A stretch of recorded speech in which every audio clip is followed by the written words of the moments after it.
Hello everyone, welcome back to the channel. As you've seen by the intro, I've finally got around to setting up the big new vampire crab paludarium. So all that footage is from 1 day old, so it's looking pretty good already, but it should look even better once it's grown in. So for the rest of this video, I'm just going to go through the entire setup process. Some of the stuff you've probably seen before in other videos, some of this might be new, but I'm just going to go through it anyway. So let's get started.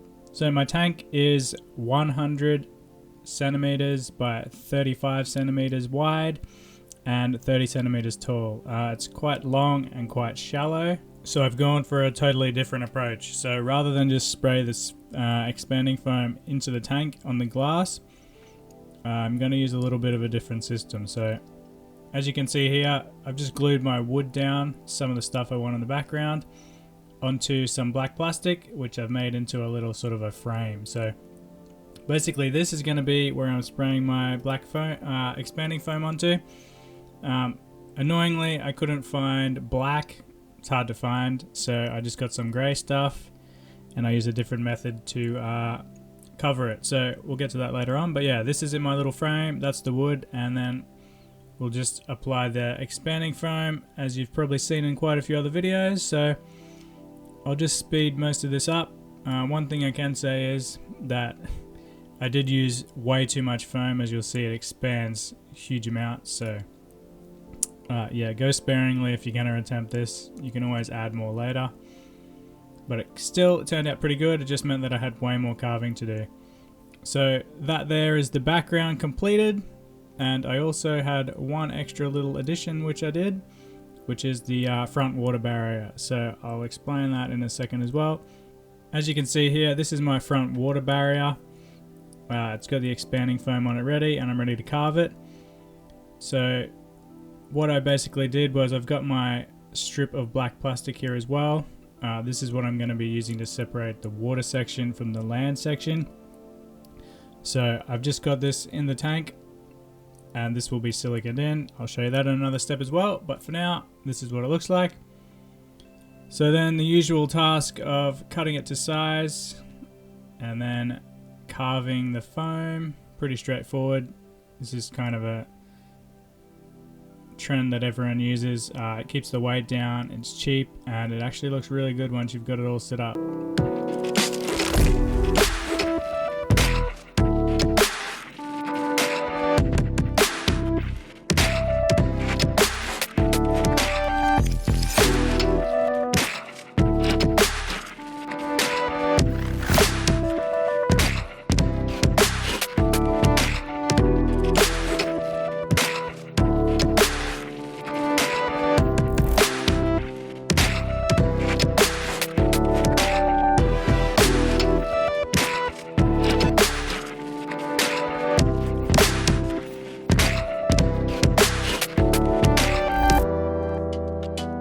Same here with the background. As you can see, I'm just removing the expanding foam from my frame.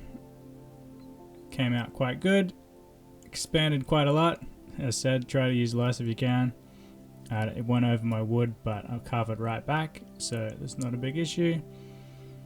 Now, the most important thing here is to try and keep the edges clean. So for me, because I am sticking this into my tank rather than spraying the foam directly, I need to make sure all the sides, the top and the bottom, were nice straight cuts. So this was important so that I didn't have too many gaps to silicone around the edge. So thankfully that went quite well. This foam carves really easy. As you can see, that's the final product there. One tip I can suggest is when you do carve it, for the next step that I'm going to use with putting the coating on top, make sure you carve back all of the smooth layers, so this will allow everything to stick. If you don't do this, you won't get the proper sticking and it'll start to peel off. This goes for the same if you're using the silicone and coconut method. Definitely carve it back.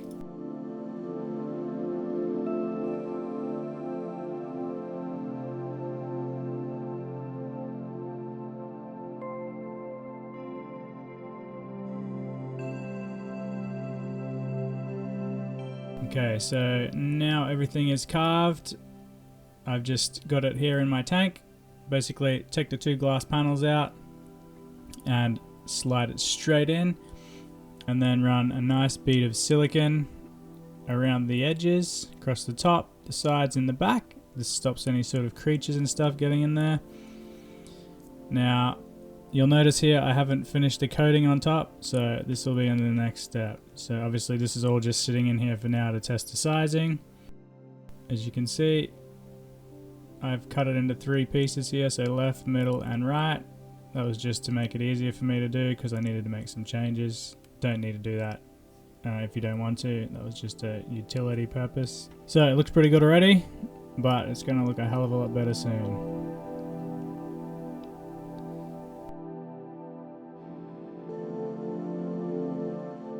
So as you can see, that is my water barrier. So it's the same black plastic before that I used, just siliconed in along the bottom, side, front and back. It's important to do both sides because you don't want leaks, and it just keeps it a lot more secure. Again, that's straightforward. You've probably seen this plenty of times. Although this is quite long, it is still quite stable, and I did double layer the silicone, so I definitely don't want a flood going into the back section. Okay, so now the next step is quite an important one and something you probably don't see all that often. A lot of people use silicone and coconut fiber to cover their surfaces, or they just leave the foam how it is. Because I got stuff that was quite light, I needed to make it a little darker, so I used basically tile grout, which is just essentially a cement. In America, I believe you probably use Drylock. It's a kind of basement sealer. This works well. So just mix it up as it suggests on the packet. You probably don't need all that much. And then just get a paintbrush, some sort of a middle-sized one, and then just paint it on. You can do several coats. I just used one. One seemed to be perfect, and it does go quite a lot lighter. So what you see here, it ends up being quite a lot different. So just be aware of that. If you do want to change the coloring, you can add some acrylic or ceramic paint to it. I did buy some to do this, but after I seen it in the end, I just decided to leave it because I'm going to put some moss and stuff on it anyway. So I'm just going to speed this process up as usual and get to the finished product. But that's essentially the front barrier getting painted. I didn't paint along the bottom or the sides because they're going to be pressed against the glass, and I didn't want to cause issues with scratching. So moving on to the background, this step I did leave in the tank, so I just flipped the tank on its back. The background's siliconed in, and now I'm just painting the Drylock or the tile grout over the top.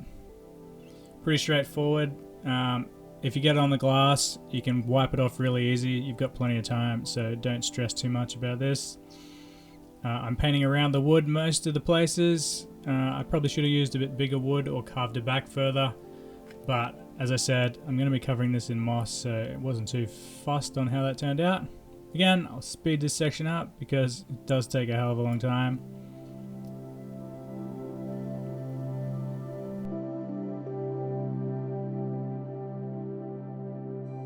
Okay, so this here is what the front barrier looks like with the first layer on. I did only choose one, so you can see it's quite light. Not as light as the foam, but it has a real nice authentic look about it, which is great, and is really hard and basically waterproof. Well, waterproof enough. The foam lasts for a long time anyway, so that's no big deal. Okay, so before I glue the front barrier onto the black plastic, it's important to do a water test. So my silicone job here is a little bit rough on this side. I just wanted to make sure it is 100% sealed. So I left that for half a day. No leaks, so everything went well. I definitely suggest you do a proper water check for leaks, otherwise you're gonna have a hell of a lot of problems.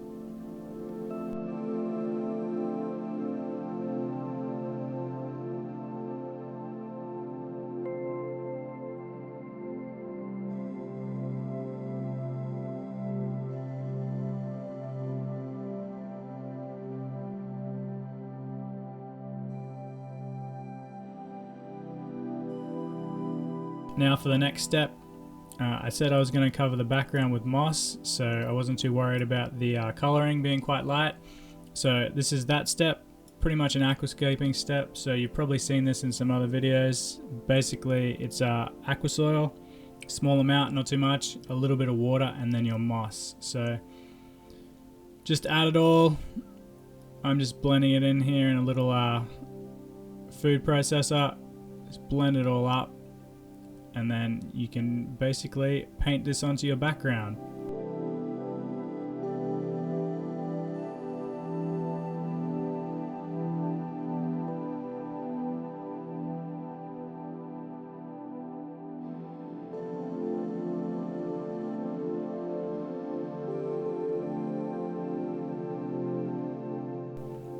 So again, this takes a long time. I painted the entire thing because I want it to grow out.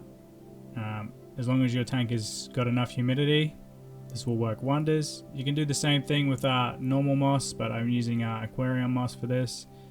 It seems to work really well. This also changed the coloring of the background. It has like a really authentic sort of a blacky dark color.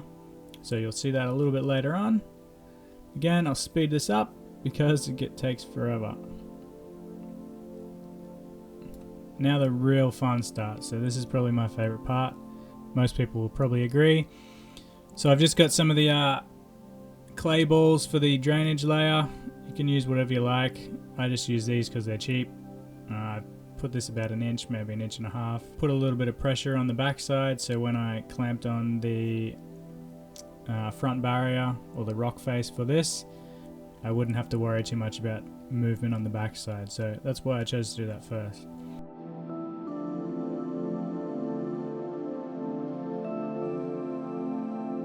So then applying the little rock feature on the front here, straightforward, silicone, a lot of silicone because this foam is quite buoyant, so once the water hits it, it'll want to float, so you need to use a ton of this stuff.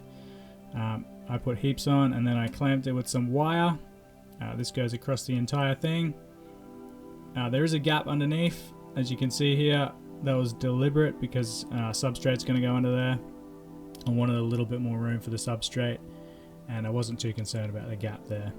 It's also handy if you need to add extra silicone or whatever if you have some problems with leaks. Yeah, pretty straightforward. It worked really well. I'm quite impressed with how that turned out.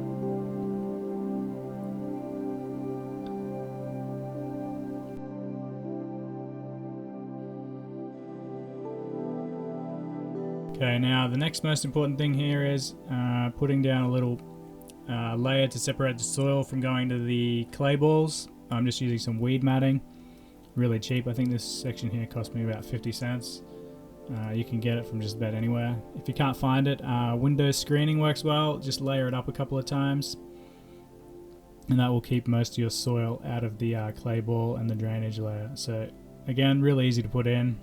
And then the next process is essentially putting dirt on top. So my soil is, I'm just using some organic potting soil mixed with some coconut fiber. It's got a bit of perlite in there. I've used that in the past. The crabs didn't seem to be bothered by it. So you can see those little white dots. They're not fertilizer or anything. Yeah, so that's the soil layer going in. Again, you can use whatever mix you want depending on your creatures. So just organic potting soil for me and coconut fiber. Works really well and definitely no issues. I've used this in most of my tanks. Bonsai mix works well. I've used that plenty of times as well. I'm going quite thick here with the layer because I'm going to build it up to a bit of a slope, and you can't really go wrong with more soil. So you've got more home for worms and whatever other critters you add. The crabs are also very prolific diggers and burrowers, so they will make use of the entire substrate system. So another reason to have the mesh down to prevent them getting into the clay balls, because they will dig that deep if they have to.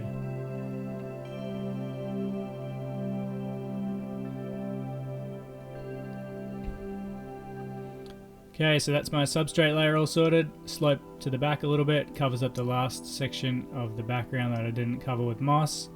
Again, you can do this however you like. I just like a little bit of a slope. I didn't compress the soil too much. I like it nice and fluffy, and the crabs will be able to dig through it a little bit easier. Okay, now the best part of all, putting in the hardscape and then planting. So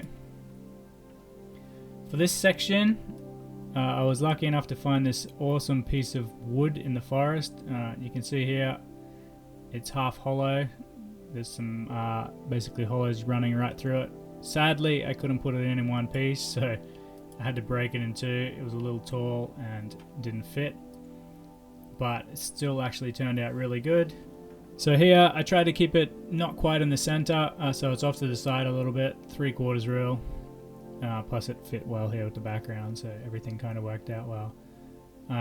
There's tons of little critters on here, springtails, isopods, a couple of little spiders, and whatever else come from there. I'm not too phased. The crowds will eat whatever they want from there, and the rest will just be part of the ecosystem. It's off the forest floor. This is kind of going to be like the forest floor anyway, so again, all perfectly fine. Now just putting the rest of the hardscape in. This is just another mix of wood from the forest. Most of this stuff is oak tree roots and a couple of others I'm not 100% sure of, but it's quite hard wood, so that's why I've chosen it. This took a while to do, just, I don't know, all part of the fun. Okay, so now for the plant selection. This part is entirely up to you. I've got quite a few here. I didn't end up using all of them because of the space. Obviously these prices are in Polish zloty, so you can do a conversion to US dollars or whatever you've got for a rough price estimate. These are quite cheap. So I got the smallest ones, of course. They fit better and they're the most successful when you're replanting them. So here I've got some ferns. I've got some other small ground cover shrubs. I'm not going to go through all the names. You can read them all on the pots here. I believe they're pretty straightforward, even though these are Polish. The names are pretty universal. Quite a lot of ferns. I like ferns. Some climbers, some Fittonia, a couple of colours, some more ground cover, and another asparagus fern, one of my favourites. So here's a quick look at all of them. You've probably seen these in a lot of other builds, so straightforward, nothing too new.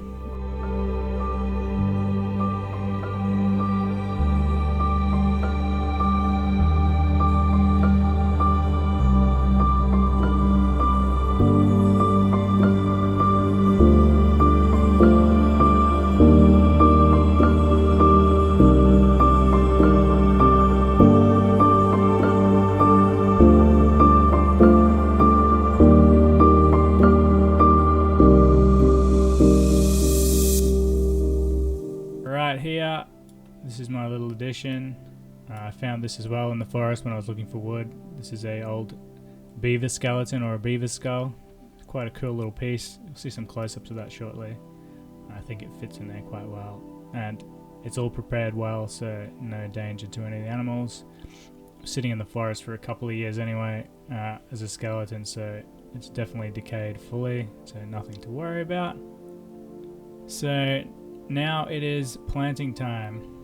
Again, I'm trying to keep some of the taller growing stuff at the back, the smaller stuff at the front, and the ferns will be dotted around to add character. Again, this is all up to you, preferences, however you like. You can't really go wrong, to be honest. And one of the best tools you can use for this is a chopstick. It's just a handy way to move stuff around. Chopsticks and tweezers. This part took quite a while because I moved some things around. I wasn't quite sure where they were going to go, but ultimately in the end, it filled the gaps quite well.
So that's the planting stage completed.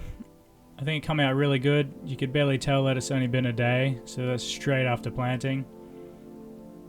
Next step now is to just vacuum out the bottom section and put the front substrate in for the the water section, sorry.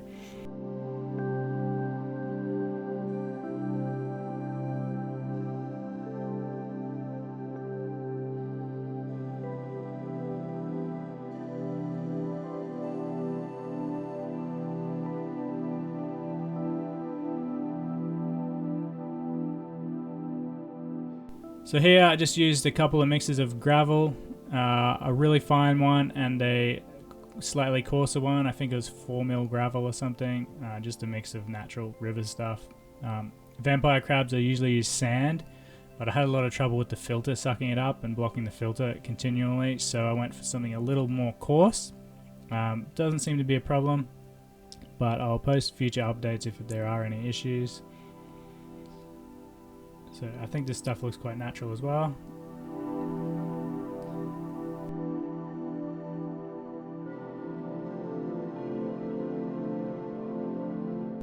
And just because I got the doors off, just a bit of a light misting to keep everything looking lush, especially the moss. It dries out quite quickly otherwise.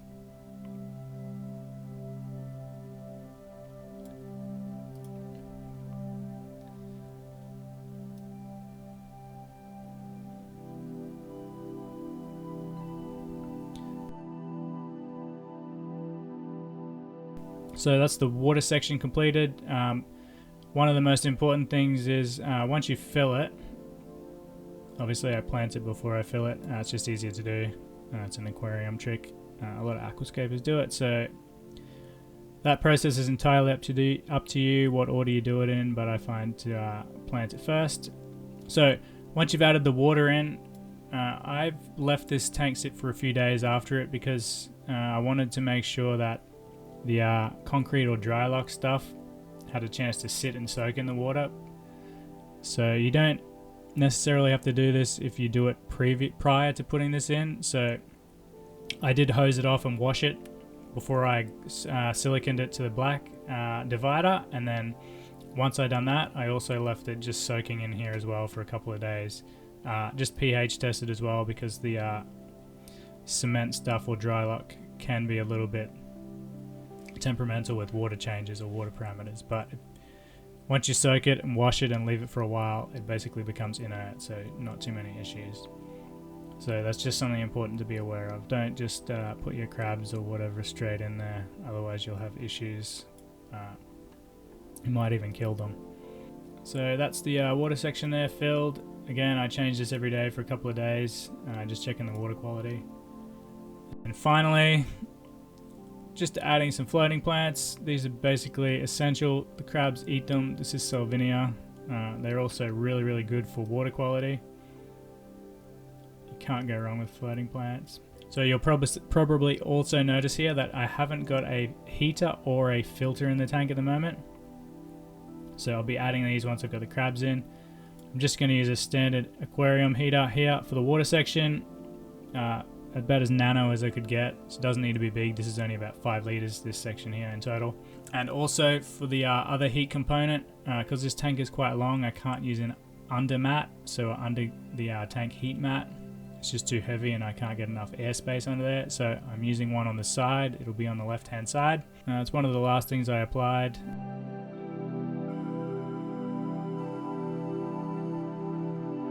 Okay, so now the most annoying part of the entire process, breaking down the old crab tank where the old babies were. So these guys have been in here for probably about 7 months now, 8 months. So there's a lot of different sizes here. These are from 2 different batches. These are essentially the hybrids that I created, so the red devil and the purple vampire crabs. They're kind of coming out in mixed colors. It's still a bit early to tell what exactly is going on. Some are purple, some are red, and there's some sort of browns and mixes in between, but they're not fully developed, so it's hard to tell. I'm going to speed this up because this took me probably an hour and a half to catch them all out. You'll see here in the bucket, the size is quite extreme, and there is an absolute ton of them. I didn't end up counting them. I kind of got lost here and there. It's quite a messy process as well. There would be there's more than 50 there at least.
That's all the crabs there. I also took the worms out. They're going back into the new paludarium, and surprisingly the crabs started eating them straight in the container. So food is basically their favorite thing. So now the fun part, putting them in the new tank. Now this was another quite interesting thing. You can see here there's millions of them. I use a little spoon for the small ones. It's just the easiest way to do it without hurting them. And the bigger guys, some of them are quite brave, some of them are quick to get off and run away, others don't really seem to care, so it's a bit of a different temperament between each of them. So I'll leave you with a bit of footage of me trying to get all these guys into the tank.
Now, realistically, even though this is a big tank, this is probably overstocked, but we will see how it goes. We'll see how territory goes with them. They seem to be quite well in big groups. I've noticed when I had 3, they were a lot more territorial and they used to fight each other, but when there's a big heap of them, they seem to be a lot more social. I put a lot of shorts up with these crabs, so you can see that activity in the shorts videos if you want to check them out. But otherwise, yeah, I've had quite a lot of success keeping them in higher numbers, but again, they can be brutal towards each other if you're not careful. Anyway, that pretty much wraps up this build video. If you want more info on the crabs, I've got another full guide on them, everything you need to know about vampire crabs. I'll leave that in the description as well. Definitely check that out if you are considering getting them. There's some important stuff to note before buying them, because they can be a little bit fussy. But once you've got them going, they are practically like no maintenance. You just put a bit of food in there and make sure the temperature's fine, and that's all you have to do. They will look after themselves. Anyway, that wraps up this one. I hope you found that quite interesting. I know I had quite a lot of fun building it, and I probably teased you guys with some suspense for a little bit too long, so apologies for that, but I was quite excited. So as always, thanks for watching. Don't forget to like and subscribe, and I'll see you in the next video, and there'll be plenty of updates on this tank because it's going to take a while to grow in, and we'll see how this massive cast of crabs gets along with each other in a new big scape.